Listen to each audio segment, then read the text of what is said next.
మీరు ఏం వర్క్ చేస్తారు సార్?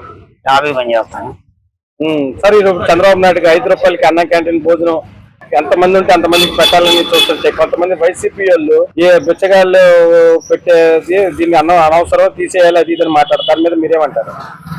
ఇవాళ 100 రూపాయలు ఉంటే గానీ బయట భోజనం దొరకట్లేదు. 5 రూపాయలకి అన్నం పెడతాం అనేది దానంత గొప్ప విషయం ఇంకోటి లేదు. బిచ్చగాడు అనేవాడు పెద్ద బిచ్చగాడు. అలాంటి మాటలు వచ్చేది వాళ్ళకి. వాళ్ళు ఎప్పుడు దానం చేసిన వాళ్ళు అసలు వాళ్ళ నాయకత్వంలో 1 లక్ష రూపాయలు 50,000 పేద ప్రజలకు దానం చేసిన ఎమ్మెల్యే లేడు, ముఖ్యమంత్రి గారు కూడా ఉండడు. కారణం వరద టైంలో వాళ్ళు అన్నదానం కూడా ఎక్కడ చేసిన చరిత్ర లేదు. ఇక్కడ ఈ సింగనగర్ ఏరియాలో ఫ్లడ్ వచ్చిన టైంలో వాటర్ ప్యాకెట్లు కూడా పంచలేదు కనీసం. వాళ్ళు ఎమర్జెన్సీ బిచ్చగాళ్ళకు ముక్తి చేస్తున్నారు అని అంటే బిచ్చగాళ్ళతో పోల్చేవాళ్లే పెద్ద బిచ్చగాళ్ళు.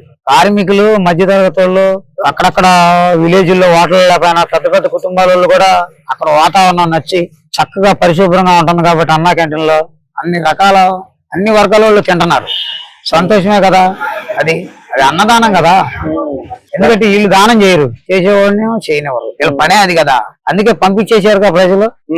మళ్ళీ ఇంకా కనబడతారా? కనబడరుగా. అనుకున్నాం కనపడితే మీరు చేసిన మంచి పనులు కావాలి కదా. ఏమండి చెప్పుకోవటానికి? ఏమి లేవు.